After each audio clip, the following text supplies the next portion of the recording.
going to show you the long tail cast on, also known as the slingshot or the thumb method. You're going to get the tail of your yarn and you're going to pull quite a bit. Then you're going to make a little loop here. The ball yarn is going to be coming off of your forefinger. The tail yarn will be coming off of your thumb. If you make like a C shape with your finger, your forefinger and your thumb, and drape it over, and then turn your palm up, you can hold on to these two tails. Get this back up on your finger. Okay. You can start with a slip knot, but you don't have to. I almost never do. I instead just put my needle underneath the yarn here, put my finger on top to hold the yarn in place, and then simply come under the left, or the strand of yarn coming over your thumb that's closest to you. Come under that and through the loop. And then you're going to come and grab the yarn that's on your forefinger and pull that through the loop. Ta-da. Under the yarn closest to you coming off the thumb, underneath, but you're going to come around. So you're basically going to like brush the tip of your fingertip with your needle tip and go underneath the yarn coming off of your forefinger and pull it through that loop. So under the yarn on your thumb closest to you, over and around and under the yarn coming off of your forefinger, and pull it through. Here it is a little quicker. Gonna reposition. Under, around and under, off. Under, around and under, off. Under, around and under, off. Under, around and under, off. Under, around and under, off. Now, another way that you could do this is with two hands. If you feel like you might be tightening down a little too much, this can help with that.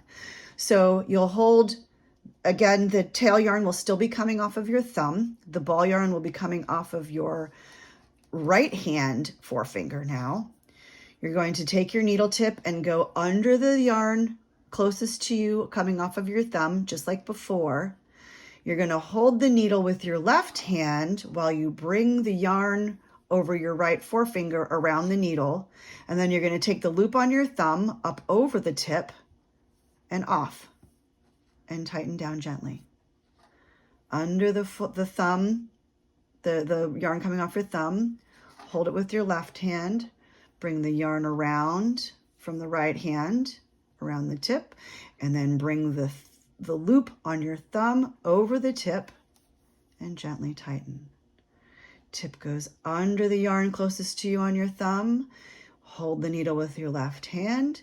Wrap the yarn on your right forefinger around the needle from back to the front. Take the loop on your thumb, pass the tip of the needle through it, and tighten down.